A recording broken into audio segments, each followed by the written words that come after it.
Hare Krishna. So, 1 year ago, more or less, we started this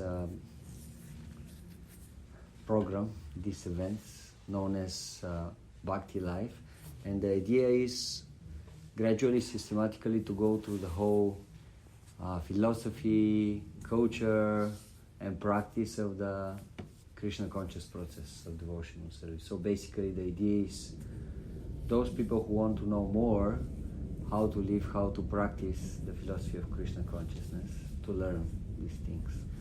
And if you remember the previous season, or Unit 1 from Bhakti Life, we were speaking mainly about the theology and philosophy of Krishna consciousness. We were going through different aspects, like for example, what is the soul, who is God, different aspects of God, topics like reincarnation, karma, time in the universe, different planetary systems, different energies of God, all these things we are describing them. And those who want, they can hear these classes there in our YouTube channel, ISKCON and YC. All these lectures are there. So now we start with the second unit. We are going to speak more about the culture of Krishna consciousness. So we have two things in Krishna consciousness. We have the philosophy, and then we have the culture. What is the culture? Culture is the knowledge of the philosophy that you put in practical life. This is the culture. So we are going to go through different aspects of our culture and also the history of Gaudiya Vaishnavism, or this spiritual tradition that we are part in. So the first few topics that we are going to discuss today and the next day are ISKCON's cultural identity. Who are we? And we are part of what, which tradition? Then we are going to speak about the Vedas. What is the Vedic literature and different kinds of Vedas or Vedic books. Then we will discuss the social system of the Vedas, the 4 Varnas, the qualities of each Varna of different people, what is their duties, what is their work. Then we are going to speak about the 4 ashramas, or levels in spiritual life. There are 4 different levels in spiritual life. We are going to speak about the basis of the whole Vedic civilization, which is respect. Then we are going to discuss a little bit ethics and morality. And we are going to speak also about men and women in the Vedic culture. What is their position? What is their situation? So gradually we'll go through all these topics. Now let's start with the first one. ISKCON's cultural identity. So we are practicing some philosophy which is coming from India, more or less, isn't it? Do you agree with this? Yes.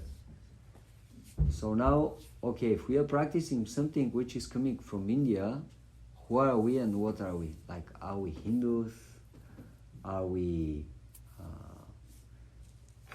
what is our cultural identity, basically? Many people will say, well, this is Hinduism. Yes, but under the name Hinduism, many things are going on nowadays. Many teachings, many kinds of worship. We have a very specific culture. Like, for example, we are followers of Krishna. In the traditional Hinduism, I mean nowadays Hinduism, you can find worshippers of so many gods and goddesses, and with so many different motivations. Some people are worshipping gods just to make money or to get rid of the sufferings, and so on and so on. So we have very specific outlook on all this. What is Srila Prabhupada saying? in one place in Chaitanya Charitamrita. Culture means human life. Otherwise, dog's life. There is Adambitvam, Ahimsa, Kshantir, Arjavam. Everything is described. Amanitvam. First of all, you have to learn how to be humble. So, the idea of following certain philosophy and culture is to imbibe certain qualities in your character. And when it comes to our cultural identity, as the devotee says, the Vaishnavas, we are part of the ancient Vedic tradition. Someone may say, well, nowadays India is also like following the Vedic tradition. Well, yes and no. Some things that nowadays are followed in India, yes, they present the Vedic tradition, or in other words, we can say, in nowadays Indian culture, there are lots of leftovers from the Vedic culture. But it is not that nowadays in India people live exactly according to the Vedic culture. Rather, for many of them, this is something ancient, something not practical, old-fashioned. It restricts your freedom, and so on and so on and so on. So, if we say that we belong to the Vedic culture, well, what is this Vedic culture, and where can we see it? Well, one thing is sure, we can see it on the pages of the Vedas. Yes, the Vedic literature. So basically, all these ancient books like the Puranas, Srimad Bhagavatam, Mahabharata, Ramayana, Bhagavad Gita, they describe a certain philosophy, like for example, Krishna is the Supreme Lord, we are spirit souls, we are servants of God, and so on, many different philosophical aspects. But they don't describe just the philosophy. They describe so many cultural aspects. And this is the Vedic culture described in these ancient books. There is a certain etiquette, how you live, how you deal with people, how you treat your family members, how you treat your mother and father. What are your duties as a student, as a family man, as a monk? What are your duties as an intellectual in the society, as a warrior, as a businessman? All this is actually described in this book. So basically they give a whole wholesome body of philosophy and a culture that follows this philosophy. So we are actually followers of this ancient culture. Other name that is used in the Vedas for this ancient culture is Varna, Ashrama, Dharma. Have you heard this name? Dharma means tradition or culture or religion. Varna means different social status levels, we could say. And then ashrama means spiritual levels that one should follow in order to elevate his consciousness. As Srila Prabhupada is saying, we are supposed to live as a humans, and in order to achieve that, we need a certain culture. Otherwise, we will just follow another culture, but this other culture may not help us to become humans, rather it may help us to degrade and become dogs and cats. So, Vedic literature is describing the different aspects of this ancient culture. There is a famous verse from Bhagavad Gita. Krishna is saying, Chatur Varnyam Maya Srishtam Gunakarma Vibhagashaha Vidi Akartaram Avyayam. Anyway, there's one more line. But basically Krishna is saying Chatur Varnam, all these yes, different levels of this Vedic system, they were created by me. Maya Srishtam, I created them. And although they are created by me, I am not part of this system. I am transcendental to this system. I don't have to follow any of those duties.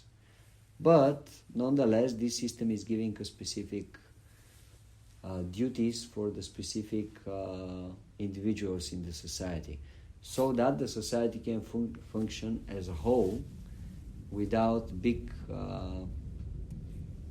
disturbances and problems. For example, if we see the human body, we have different parts in the body, yes? We have a head, and the head has a function. We have hands, the hands also has a function. We have a stomach, the stomach has a function. We have legs, they also have function.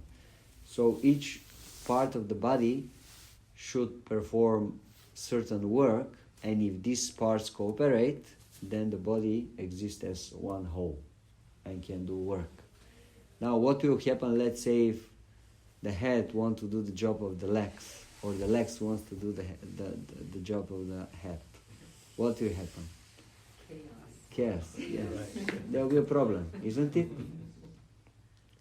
So in the same way, in the society, we have people who are more like intellectuals. They have to be the thinkers of the society. We have strong people which are the protectors of the society. We have people like are making the energy of the society, the Vaishyas, the businessmen. And then we have people that they are good to run, to do practically the job. They can do things. So if those combine, then you have a very structured and nice society. So now, before going more into this, let's just speak a little bit about the Vedas, because the Veda is the source of all this knowledge. Otherwise, we cannot know what is this ancient culture, Vedic culture. Srila Prabhupada. Srila Vyasadeva, Mahamuni. You know who is Vyasadeva? He's the author of the Vedas. Because the Vedic tradition is so old, it was not written down. It was just transmitted from teacher to disciple by oral reception. The teacher speaks and the disciple hears and remembers. And then after some time he becomes a teacher and he gives the knowledge to his disciples. So that was the way how the Vedic knowledge was transmitted. But then Srila Vyasadeva, a great personality, actually incarnation of God, he wrote down this knowledge. So Srila Vyasadeva, Mahamuni, compiled the Vedic literature for the benefit of all human society. If one wants to be protected from the reactions of ignorance, even if this age of Kali, one may consult the books left by Srila Vyasadeva, Upanishads, Vedanta Sutra, Mahabharata, Srimad Bhagavatam, Mahapurana, Vyasadev's commentary on the Brahma Sutra, and other 17 Puranas. Only by the mercy of Srila Vyasadeva do we have so many volumes of transcendental knowledge to save us from the clutches of ignorance. So now how the Vedas came to be written. In the beginning of the creation, we have the first living entity. It's called Brahma, Brahmaji. And then Brahma appeared and saw only darkness around himself. And then he heard the words tapa, and he understood that he has to take a serious penance or austerity, and this will help him to understand what he has to do, what's his duty. So for many years, long period, Brahma was meditating, and then Krishna, the Supreme Lord, revealed in his heart the complete knowledge. Who is he? What is the goal of life? How to create the whole universe? All these things were revealed to Brahma. So this is how the Vedic knowledge or Vedic traditions appears in the universe, in the heart of the first living entity, Brahma.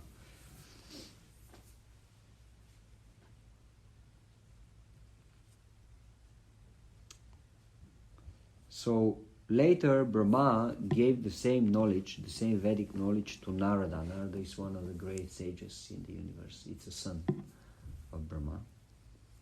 And he gave it to Shiva Vyasadeva. Narada Muni is the spiritual master of Shiva Vyasadeva. So Narada Muni is instructing Vyasadeva what to do, how to write the Vedic literature, how to structure it. Actually, the Vedic knowledge is eternal, yes? But what Vyasadeva, Shiva Vyasadeva is doing, he's systemizing it, making it very easy for people to understand, dividing it into different topics, different areas, we could say. So, Shiva Vyasadeva compiled the 4 Vedas. First, Vyasadeva saw the degradation of the people in Kali Yuga, and he understood that he has to write down the knowledge so that people, they can free themselves from the ignorance of the influence of Kali Yuga.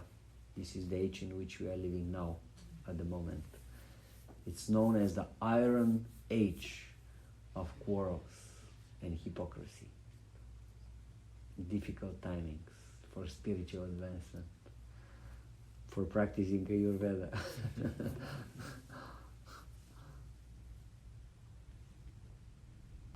So he divided the one Vedic knowledge into 4 parts. So in the beginning, the Veda was one body of knowledge.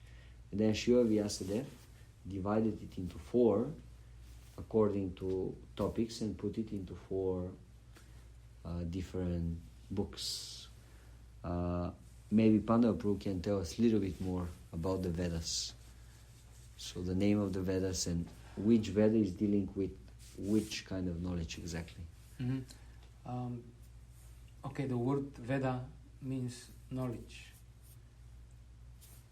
So knowledge is like light. We are born in darkness, of ignorance. Om Agyana Timirandasya Gyananjana Shalakaya. When you are in a dark room, you don't see yourself, neither you see your surroundings. So if you want to be active in this environment, you inevitably harm yourself and you harm other creatures around you because you're in darkness, you don't know what you're doing. So Vedas give light, knowledge, and they explain who is God, what is the soul, what is the material nature, what is the ultimate goal of life, and how to attain this goal. These 3 things, Sambandha, Avidya, Prayojana. These are the 3 great riches of the Vedas. So in this goal in mind, Shiva Vyasadeva divided the unified Veda in 4 main parts. They're called Rig,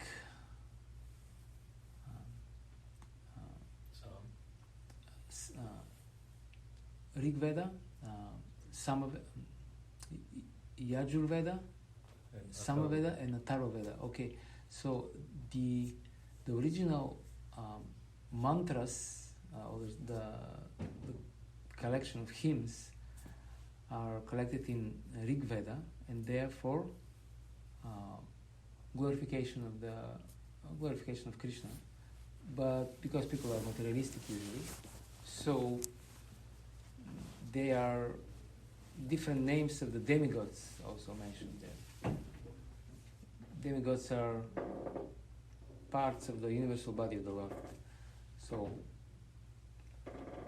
when the people have some materialistic goals, then they can worship the demigods. Although, as Krishna explains in Bhagavad Gita, Yepi anya devata bhaktya bhajante shraddhan videha tepi mam eva kauntiya bhajatya vidi purvakam. All those people who worship the demigods, they actually worship me, Krishna says. But they do it with improper understanding. They're not aware that the demigods are just my servants. Okay, so this Rig Veda has all this collection of these mantras. Then Samaveda, these mantras, they are for invoking the presence of the demigods, because you perform sacrifice. Okay, and then the fire is invited. The fire is the representing Vishnu, the Supreme Lord. And then when the fire appears, then the demigods should be invoked, and then this is done by the mantras from Rig Veda. And then when their presence is there, then by chanting the Samaveda mantras, these demigods are pleased. So first to invoke their presence, and then by the summons, the Samaveda mantras, they are like proper melody. The other rigs, they have only three basic tunes. Therefore, they sound Sahasra Shirsha Purushaha Sahasraksha Sahasrapat Sabumim Vishvato Vritva Atyatishtat Dashambulam. This is the Svaras of Rig Veda. But the summons, they sound just like song. And with this, you please the... So they have many tones. It's not seven. Just... All seven are there. Seven. So some of it is the basic of music. And then Yajurveda describes how you build the sacrificial kunda, how different ingredients work, how to collect them, how to arrange them, and whatever is miscellaneous is left is Atharva Veda. So these are the four Vedas.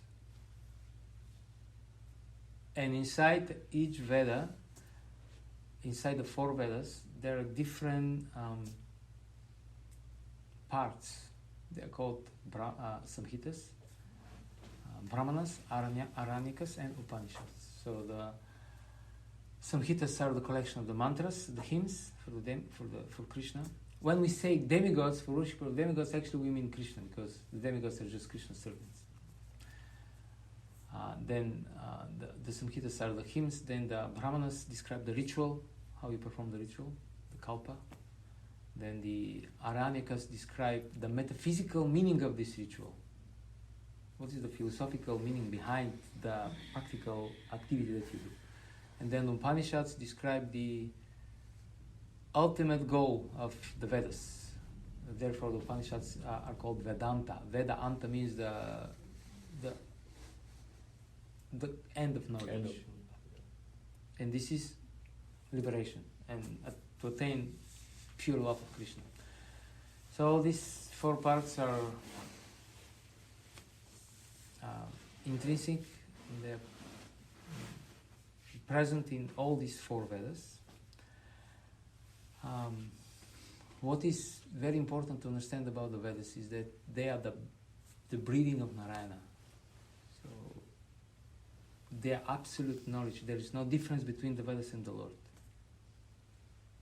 In other words, the Vedas are self-sufficient authority. You don't need to prove them. You cannot, even if it's right, because they are transcendental knowledge. So they are accepted as truth, as axiomatic truth. Unless you accept the Vedas in this way, you are not proper follower of the Vedas. People try to deal with the Vedas just like they are mundane knowledge, which they are not. They are coming from the spiritual world. They reveal the spiritual reality and the material reality as well. So whatever Veda says is true. Ramanujacharya, one of the greatest proponents of the Vedic wisdom, in his commentary to Bhagavad Gita, 1842, I believe, there is a verse from Bhagavad Gita which describes the qualities of the Brahmanas.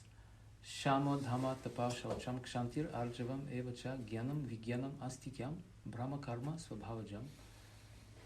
The qualities of the Brahmanas are peacefulness, self-control, sincerity, honesty, truthfulness, etc. So one of the qualities is astikyam, and astikyam means religiosity.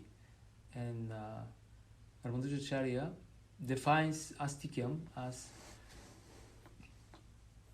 full conviction that the Vedas are right, that the Vedas are correct, even when they contradict the common logic, the mundane logic. So this quality, this understanding should be there. We can doubt ourselves, we can doubt our judgment, but we cannot doubt the Vedas. Okay? When fifth canto of Bhagavatam came out, was printed out, and in this fifth canto, Srila Prabhupada describes not sure if Srila Prabhupada commented on this, but Bhagavatam describes the universe according to the Vedas, how it looks like. Many Hare Krishna devotees left ISKCON, left the movement, because they just could not accommodate all this fantastic description of the universe. Because exactly this time they were landing on the moon, and Prabhupada said they cannot land on the moon because moon is heavenly planet. You're not qualified to go there. They have landed somewhere else. This is not the proper move anyway. So many devotees left, and Prabhupada commented, I can understand if they doubt me, but how can you doubt the Vedas? The Vedas are not to be doubted. So there are many things we can say about the Vedas, but the main thing is that we have to understand Vedas are absolute truth.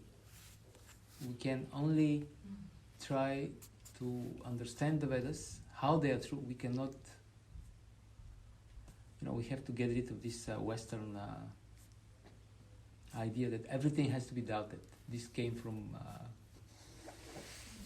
and the Enlightenment philosophy from 17th century in Europe, when people like René Descartes, and, Francis Bacon, and all these materialistic philosophers, they presented the philosophy of doubt.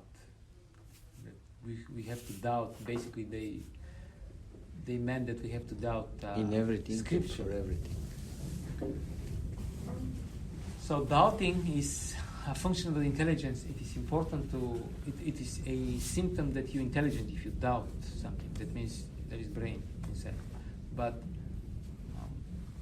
doubting is meant for materialistic life. We have to doubt this material enterprise. When we have doubts regarding spiritual life, we are meant to present these doubts in front of our spiritual master, guru, and then he will, by the potency of the Vak, Chit Shakti, the spiritual potency, he will clean these doubts from our heart. By logic, by explanation, by realizations. So we can say many things about the Vedas, but the most important thing is that the Vedas are absolute truth. So we are speaking with Bhakti Noah today that let's say if we get our knowledge from books like Bhagavad Gita, then we are sure that what is written inside is absolute knowledge, because it's given from God. So it's absolute authority. But everything else, we cannot be sure. Like if you just open internet and you read, and there are so many interesting things there. But you're not sure, is this true or not? Maybe it's true, maybe yes, maybe no. Maybe it will work, maybe yes, maybe no. You don't know. Like for example, when we speak about the Vedas now, we will say a little bit more, but you have the main Vedic books, and then you have like Upa-Vedic books, how you say? Like supplementary books, Vedic books. For example, Ayurveda is one of them. Ayurveda, Jyotirveda, Dhanurveda, all these different, we could say, departments of Vedic. Like yes, different branches. yes, different branches that gives us basically more or less knowledge how to survive in the material sphere of life, in the material world. So they are also part of the Vedic knowledge. And then we can be sure in this knowledge because it's given by the Lord itself, himself. Like the Lord himself gave the science of Ayurveda. But the medicine, the modern medicine that nowadays we are using, it was not given by the Lord. So people, they were experimenting, and they came to some conclusions because of trying many times. And they basically... hit and miss. Yes. They came to some conclusions, and their knowledge is working, yes, but sometimes it's working, sometimes not. Why? Because the knowledge is not perfect. Because it did not came from the Lord downwards, but rather they were trying to figure it out, and some things they managed to figure out, other things they couldn't. So it's not a perfect knowledge. So we can still use it. It can be practical in a certain situations, but again, we should know which sources of knowledge are absolute. So they are, the Sanskrit word is apaurushaya. Apaurushaya exactly means, Purusha means human, and apurusha means not human. They are not manufactured by humans.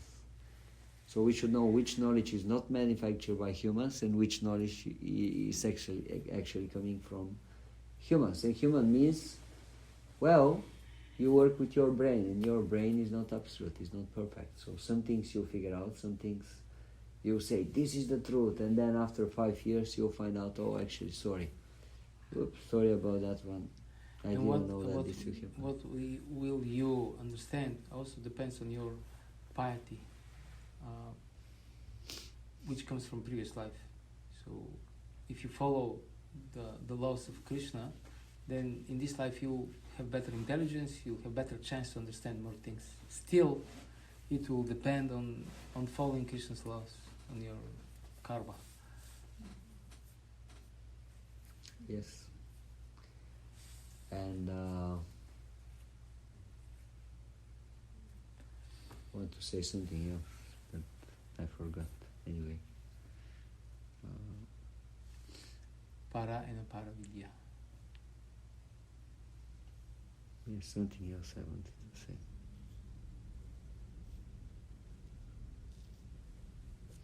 Anyway, yeah, just again to mention for us as followers of the Vedas, this is a very important moment.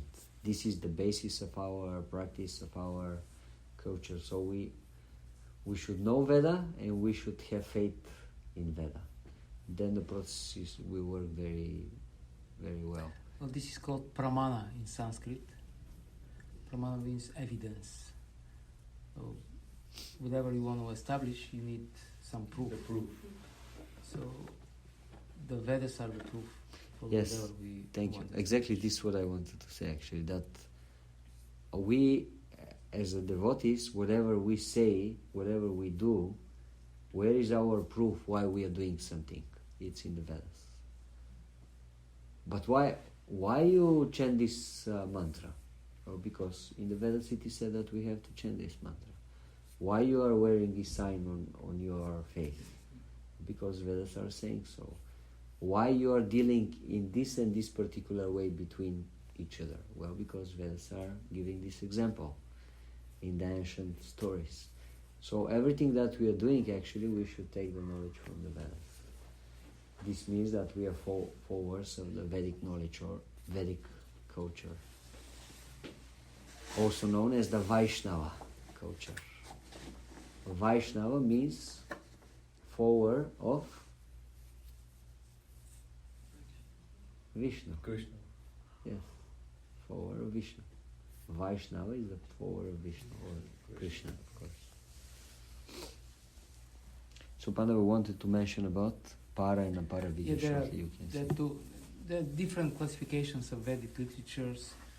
One of the main is between para and apara vidya. Para vidya means the spiritual knowledge about the soul, about Krishna, about the spiritual world.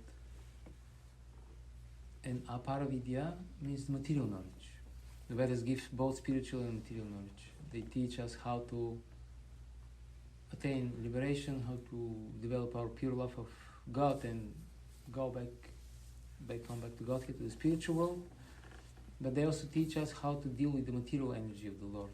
And this is called apara vidya. And apara vidya includes sciences like astrology, like Ayurveda, how to... Sri Prabhupada says that these are the two main ones. Because ordinary people, Prabhupada writes in one problem, they're very much interested in two things, their health and their future. What will happen? So therefore, certain section of the Brahminical community always practices these two. Wanted to know the medicine, future.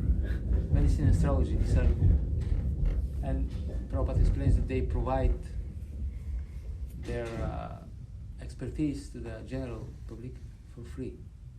This is the tradition. They'll travel around in villages. The Brahmanas stay at home and people will come to them, and they will provide their knowledge. They will help people, and people will just give them donation. They will not charge money, because if you charge money, then you're not a Brahmana technically. You become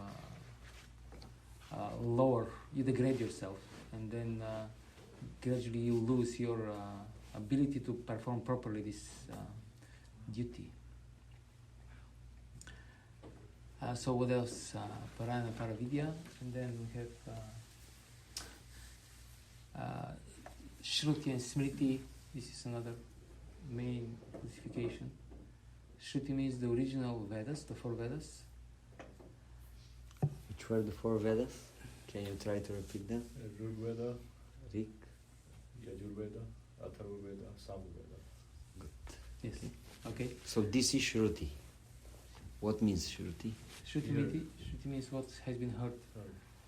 The sages, the great rishis, they heard the sound vibration coming from Krishna. It was revealed in their heart. The original rishi was Brahma. And then Smriti means the tradition. Smriti means what has been remembered. That means the great personalities, they have heard the Vedas, Shruti, they have applied this knowledge in their life, and what result, positive or negative, I mean, they're always positive if you apply properly, but if you don't apply properly, then there are always different people who apply properly and improperly.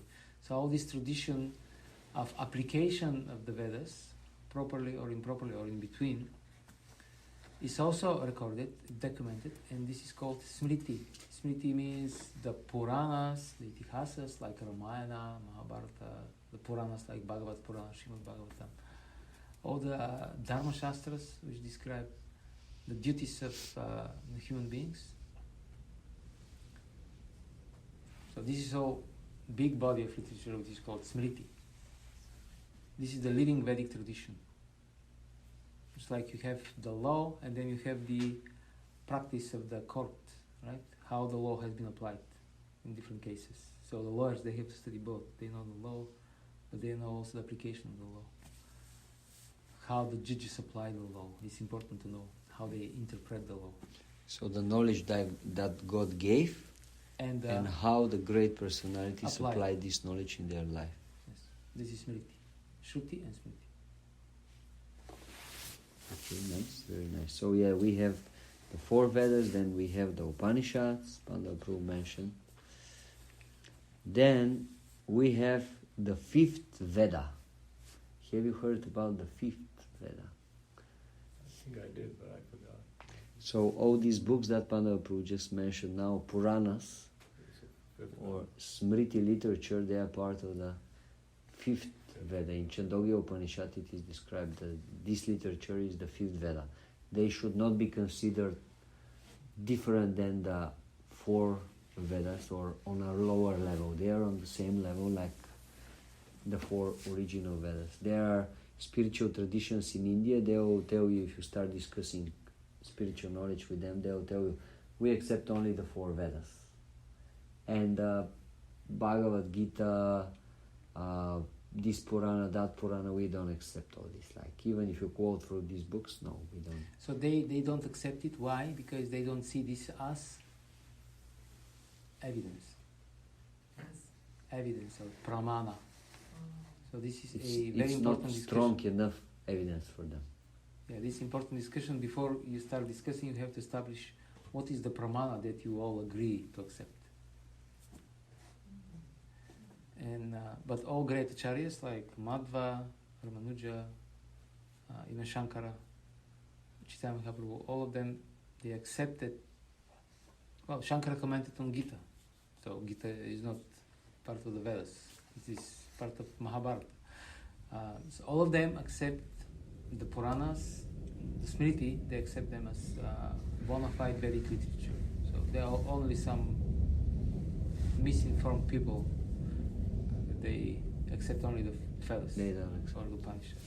And also, as we said, there is a famous quote from Chandogya Upanishad. So, this is Upanishad. Upanishad is the part of the 4 original Vedas. So, in this Chandogya Upanishad, there is a statement that the books like Mahabharata, Puranas, these are the 5th Veda. So, the original 4 Vedas themselves say that these other literatures, they are also considered Veda. So, on this basis, we can establish these books. So we have the 17 Puranas.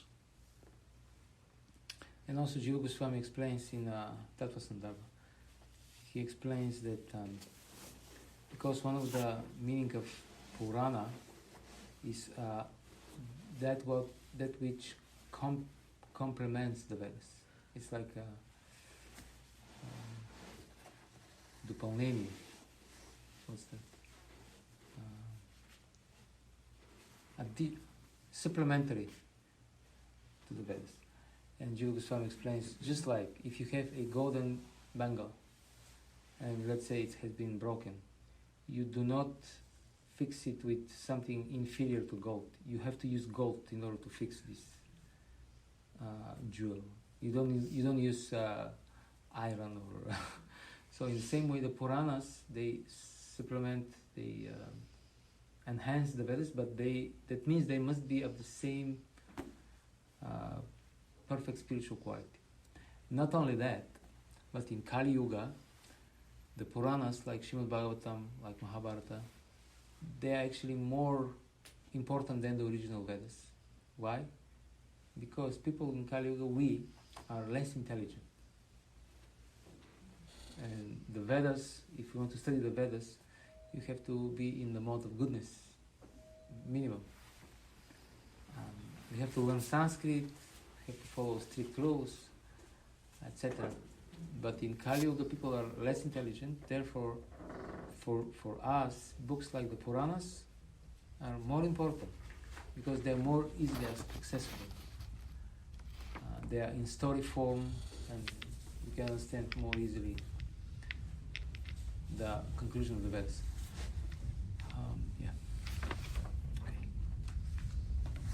So basically, yes, we have the 5th Veda, which includes the Puranas, Mahabharata.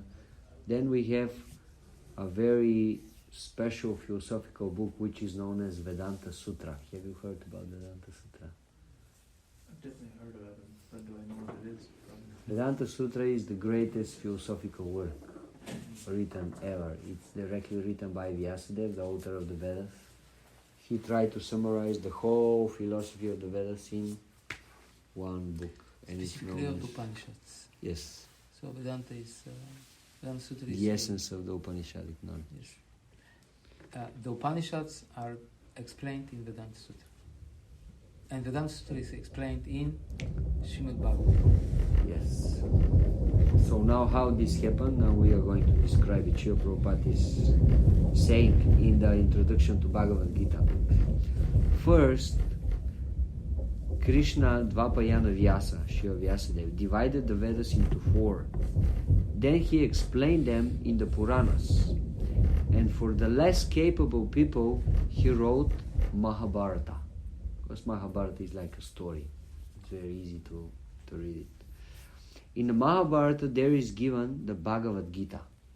So, Mahabharata is more like a story, but Bhagavad Gita in Mahabharata is giving the essence of the whole Vedic wisdom, Vedic philosophy. Then, all Vedic literature is summarized in the Vedanta Sutra. And for further guidance, he gave a natural commentation on the Vedanta Sutra called Srimad Bhagavatam. So basically, the author of the whole Vedas, he explained the meaning of the Vedas by making purport to the Vedas. And this purport is Srimad Bhagavatam, Bhagavad Purana. That's why we as devotees, Srimad Bhagavatam is our main book, main proof, main pramana. And we are saying that it's a perfect book. There is no mistakes. There is no human mistakes in it. Srimad Bhagavatam Amalam Puranam. It's Amala. It's without any mistakes. Yad Vaishnavanam Priyam. And that's why it's so dear to the Vaishnavas. So, this book is the most important, the essence of all Vedic knowledge, philosophical knowledge.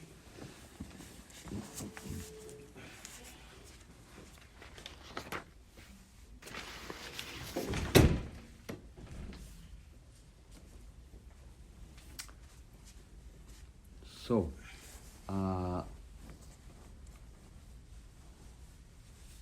just one thing more to mention is those Puranas, the 18 Puranas, they are divided in 3 times 6, and they are presenting the same knowledge, but it's little bit in a different way presented, in the sense that it's meant for people in the different modes of nature. Tell him he cannot enter. Let's see. That's different. If you want, you go on. But close the door and speak outside.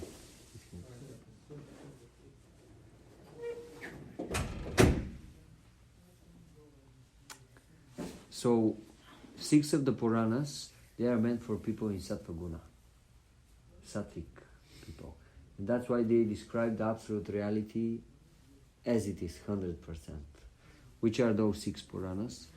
Vishnu Purana, Garuda Purana, Narada Purana, Padma Purana, Varaha Purana, Bhagavat Purana.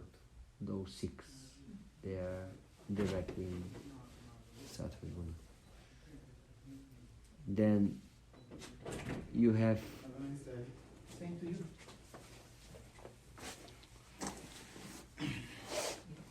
You said you were going. I didn't say that. I said I was coming to sit down. No, you. So we said that 6 of the Puranas are for people who are in Rajaguna. These are Brahmanda Purana, Brahma Vaivarta Purana, Markandeya Purana, Bhavisha Purana, Vamana Purana, and Brahma Purana. So they may say sometimes things which are not completely the supreme absolute truth. Like, for example, they may sometimes say that, okay, Brahma is the supreme, or Shiva is the supreme, or Agni is the supreme. Why? Well, because there are people who are not ready directly to start worshipping Krishna, who is the supreme God, Ishvara Parama Krishna. So now, people, they should have some alternative, otherwise they're not going to do anything. So then basically for those kind of people, there is some option, there is some other opportunity. And then there are 6 Puranas which are known as Tamasic Puranas. Matsya, Kurma, Linga, Shiva, Skanda, and Agni Purana. They may also, let's say, they may give sometimes very strange details for some stories, which from a perspective of the Vaishnavas, people who are living in the mode of goodness may look very strange. I don't know, like for example, someone just goes and kills someone else and starts eating him, becomes Rakshasa or something like that, little bit. Details which can be very juicy for people who are in the lower modes, but who won't be really interested for people who are in Sattva Guna. But still, in order to attract the attention of those kind of people, this knowledge is given. Like, I'll give you one example we heard from our spiritual master. In Srimad Bhagavatam, which is Samava Purana, Sattvic Purana, even above the Sattvic Puranas, we have the story of Narada Muni, who was a small child, and while he was living with his mother, four great sages came and stayed with them 4 months during the rainy season. And Narada Muni and his mom, they were serving these great sages.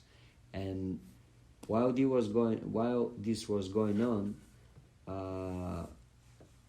Narada Muni was serving them. He asked them to eat remnants of their food, and in this way he made very fast spiritual advancement, very rapid spiritual advancement. So now Narada Muni became the great sage Narada, and so on and so on and so on. The whole story said. So now, who are those 4 sages? It is not mentioned. Why? Because it is not so important. The most important thing from the story is what? By serving the great sages, you can make very fast spiritual advancement. That's the moral of the story, the conclusion.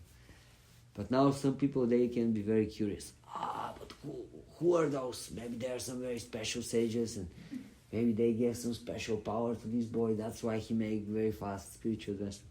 So curiosity. Okay, so for all these people who are very curious, they want to know all these details. This will be given in the other Puranas, Rajasic Puranas or Tamasic Puranas, all these details.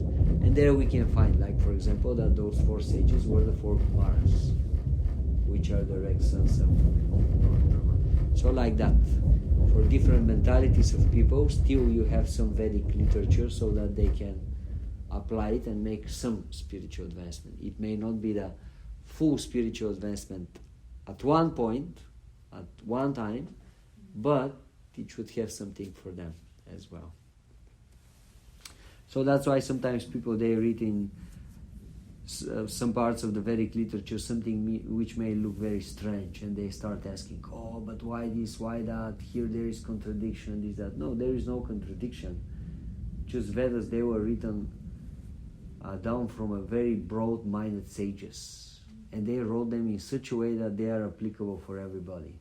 And sometimes from our very small perspective, it may look like that, but here is said one thing and here is said other thing, there is contradiction. There is no contradiction. Just from our small viewpoint, there is some contradiction.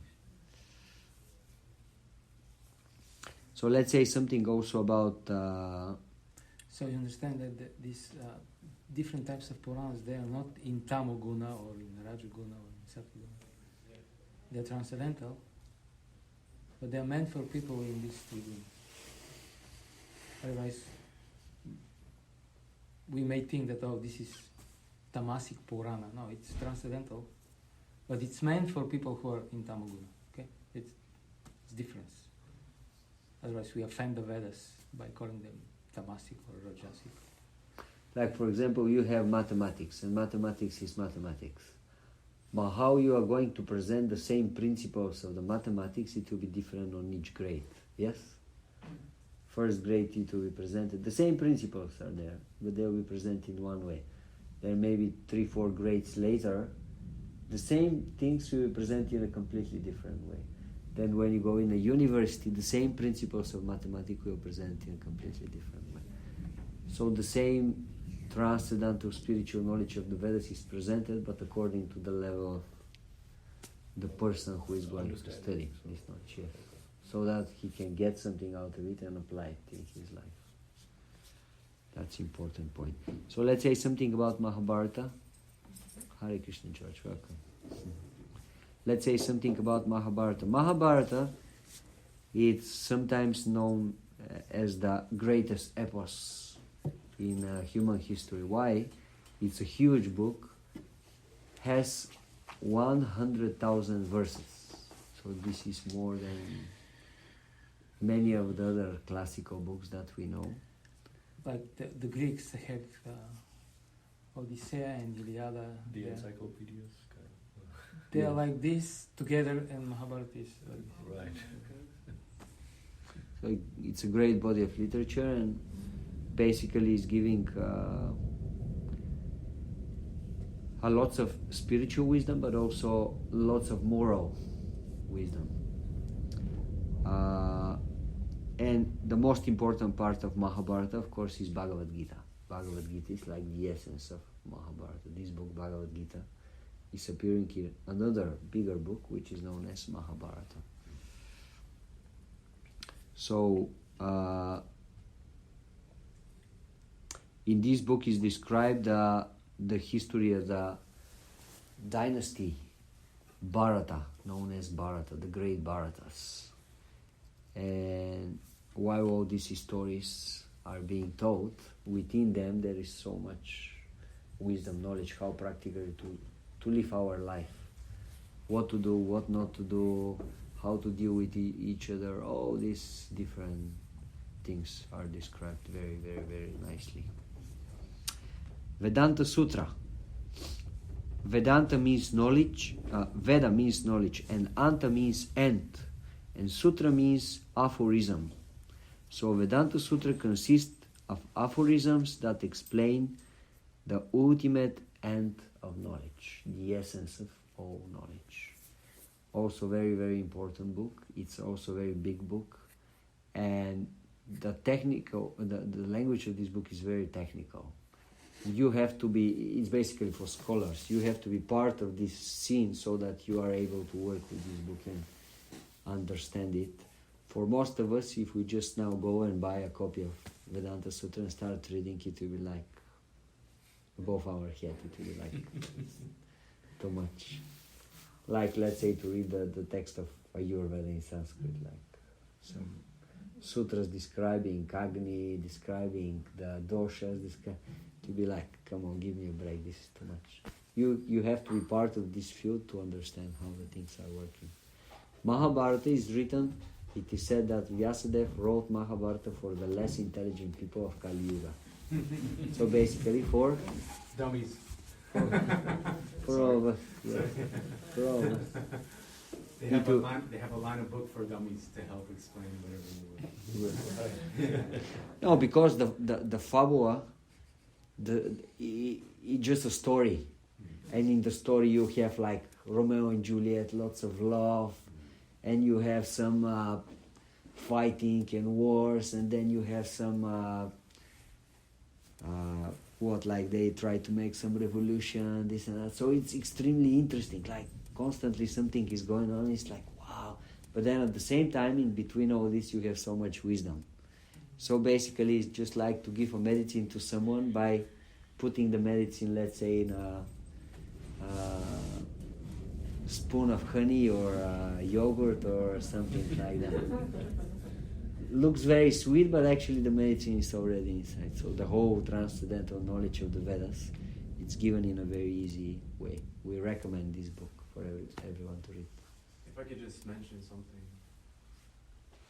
I found myself more absorbent of the most complex philosophies on writings such as these in my most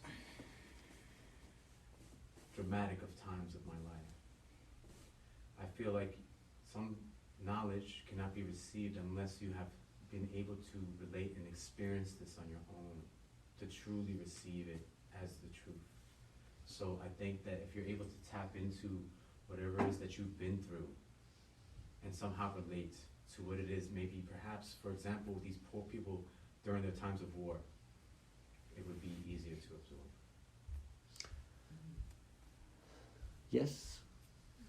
Yes. In a sense, yes.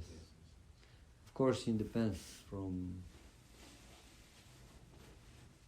Like when there are difficulties in life, they push us to be more philosophical, yes? Yeah.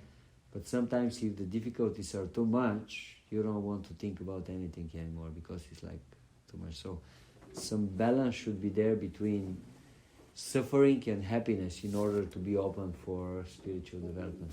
That's why actually the earth is extremely beneficial place for spiritual development, because you have a very nice balance between good and bad. Like if you go on the heavenly planets, up in the universe, the sense gratification, the happiness is so much, you start thinking, why I have to deal with all this like spiritual knowledge, this, that, just enjoy life. Mm-hmm. And then if you go too much down, there is so much suffering that from suffering you cannot think about anything. So now you go in between the two. You go in between the good and in between the bad. You find a good balance between these two. Srimad Bhagavatam, as we said, this is our book. It's the book of our Sampradaya. 18,000 verses. Also, it's a very big book. Amalam Puranam. It's perfectly pure, spotless Purana. Paramahamsa Samhita. It's called Paramahamsa Samhita because it's the treasure for the highest class of human beings. The highest spiritual conclusions are revealed in this book, Srimad Bhagavatam.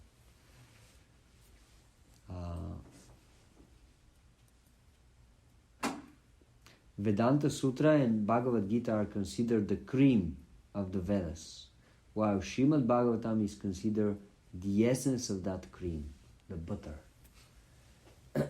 So if we really want to find the conclusions of the whole Vedic knowledge in one book, in a reasonable, kind of easy to understand language, this is Srimad Bhagavatam. That's why this book is considered very, very, very special.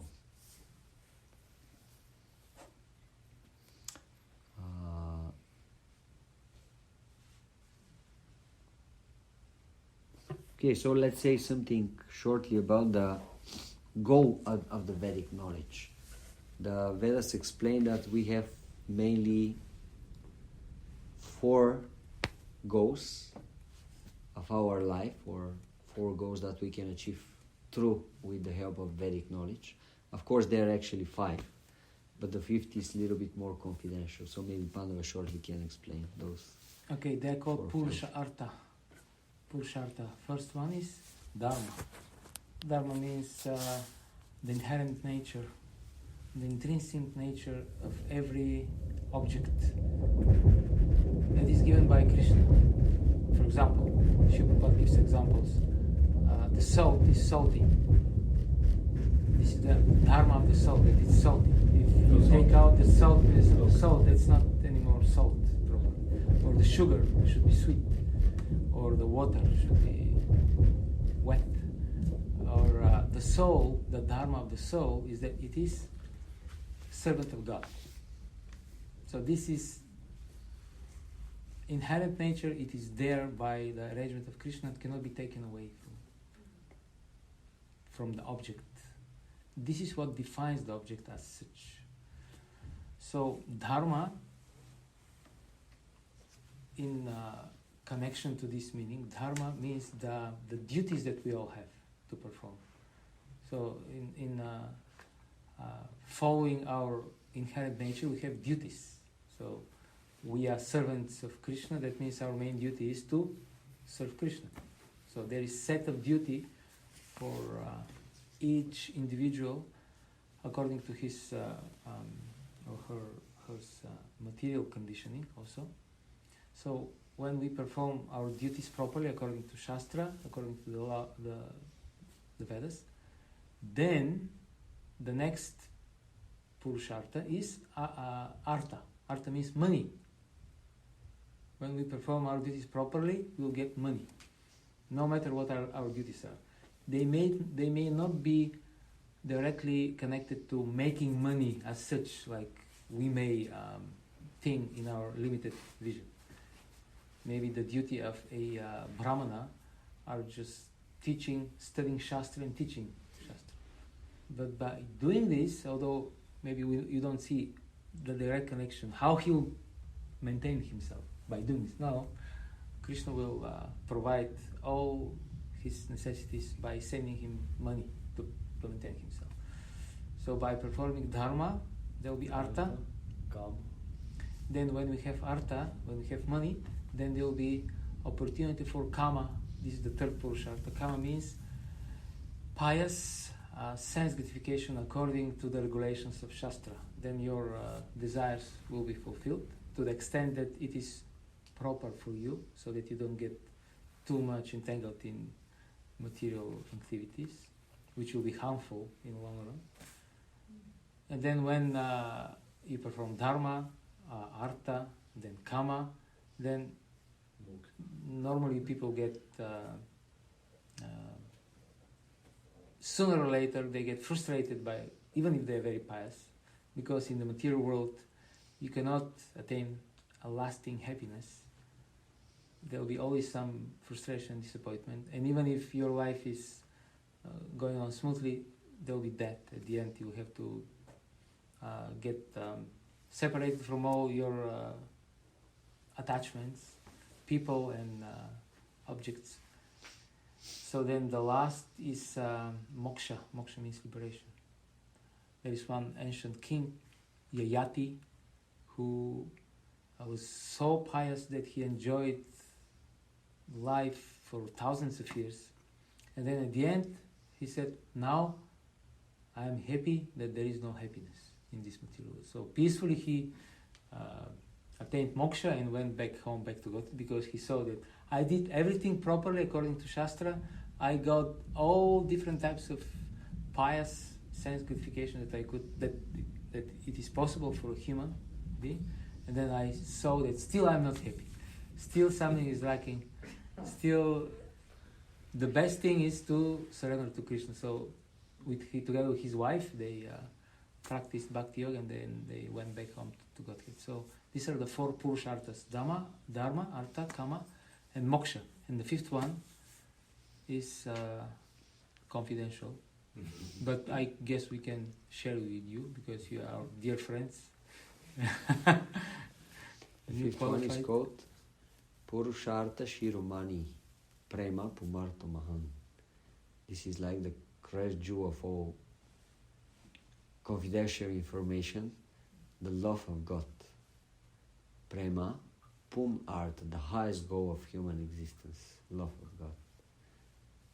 Pure, uncontaminated, unconditional love. This is even beyond liberation. It's higher than liberation. Because liberation is still selfish. I want to do my duty so that I'm known as a good man. I want to enjoy. I want to become free from the problems of the material world. It's all about me. Now, when you go to the 5th goal, it's not anymore about you. It's about God. About the pleasure of God. And because we are parts and parcels of God, automatically we become also happy. It's just like if you have a very close, very intimate relationship with someone and you make him happy, you give him a present, something, you see he's really happy, automatically you also become happy, isn't it? So it works in the same way. When you really make God happy, then you also become happy. The virtue of a concept to give, not to receive. But I ask you now, why is this considered confidential? Because, in a sense, it's not confidential, but it is very confidential, the most confidential, because love of God means the knowledge about your relationship with God, which is something which does not happen in this world. It is happening in the spiritual world. So it's basically knowledge beyond this universe. So that's why it's very, very, very special knowledge. In Bhagavad Gita, if you go to 9th chapter of Bhagavad Gita, you will see the name of the chapter is the most confidential knowledge. Because specifically describes the nature of God and the nature of the relationship between God and the living entity. This is called the most confidential knowledge, Araja Guhyam. It's like the essence of all secrets, the most confidential knowledge. So sacred, that has to be confidential. What is the soul, what is the living entity doing in the spiritual world? This is very secret knowledge, very unique, very special knowledge. And at the same time, it's open secret. The idea is that very few people are actually interested in this and are qualified, in this sense qualified. Not that it is forbidden, it is kept, by some secret society that keeps the how we call it? Actually, the nectar of eternal life, keeps it just for their members. It's open secret, but not so many people are interested because it means complete surrender. Before, actually, it was secret in the previous yugas, in the previous ages. Yeah, that was knowledge was not just given to anybody. Yeah. But because now we are in which yuga? Kali Yuga, which is the iron age of quarrel and hypocrisy. Yes. So basically we are very, very, very, very, very, very fallen. So the knowledge is given anyway, because somehow or other we should be able to save ourselves. And is that not a blessing? Yeah, it is. It is the greatest blessing. The beginning of the end.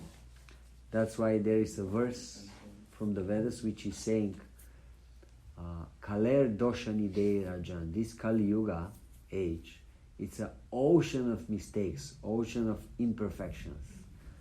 Astiki eka mahadguna. But although there are so many imperfections, so many mistakes and problems, there is one great quality. Mahadguna, a very great quality. Kirtanat eva Krishnasya mukta sangha paramvrajat. Just by glorifying the Lord, by singing the names of the Lord, mukta sangha, immediately one can become liberated. So simple. In the previous ages it was not so simple. Wow. But in this age, okay. Therefore, even great souls, demigods, higher than humans, beings from higher planets, they are waiting in a queue. Sometimes it is described in Bhagavatam. They are praying to get the opportunity to be born on this planet during Kali Yuga, because if you're born as human being now, then the process of going back home to Godhead, attaining perfection, is very easy and very short. For one very short human life, according to the Universal time. The universal time, the human life is very short. It is really short. The demigods, they live long time, like one day of the day of the demigods is 1 year for human beings. So one year for us. 24 hours for the demigods. For them. It's And you can imagine, they see humans, they appear, and very quickly they grow old and they die. For them, it's like there are these insects that they are born in the evening and they have their fun during the night, and then in the morning they're all dead. Yeah. So we are like them for the demigods. So for them, when they see that humans are becoming devotees, chanting Hare Krishna, and before they know, they attain perfection, pure love of Krishna, then they go back home to God forever. And then for them, it's like it's like watching ants get like, therefore, they develop this. I want to take birth and also take part of the Sankirtana movement, because this is very quick relief from all this. So they're looking with the way they view their time. They're looking at us based on their timing, the time. Yeah. So on their time, it's like fast. But Everybody. It appears like it's something that goes quickly. Everybody lives 100 years in the universe. Hmm? All living entities live 100 years. The feeling, how you feel about it, it's like the same way we feel about our human life. It's not longer than that. But these 100 years are different. Our 100 years are very short. Theirs are very large, big amount. But the feeling, the subjective, how you feel about it is the same. Doesn't matter if you are one of these flies that last only one night, or human, or demigod. The feeling is the same. Yes. Cool. Yeah. So say a lifetime in Satya Yuga, does it feel like the same span as a human? Okay. So then it probably goes a lot faster, but feels the same. The feeling is the same, although it's longer objectively, but subjectively it's the same. The feeling is the same. They last how many years? 10,000 years? 100,000. 100,000. Yes. I like to think of my bunny rabbit. My poor bunny rabbit has left us maybe a week now. Her name was Woodstock. She was living with a bunch of cats who used to just jump on her all the time. And she was very brave. But the first bunny that I've ever met where if you put your finger in her mouth, she won't bite you. Because it's an instinct to bite. And I understand her as a creature is very small, and she'll hop right up to you and just wait for you to pet her.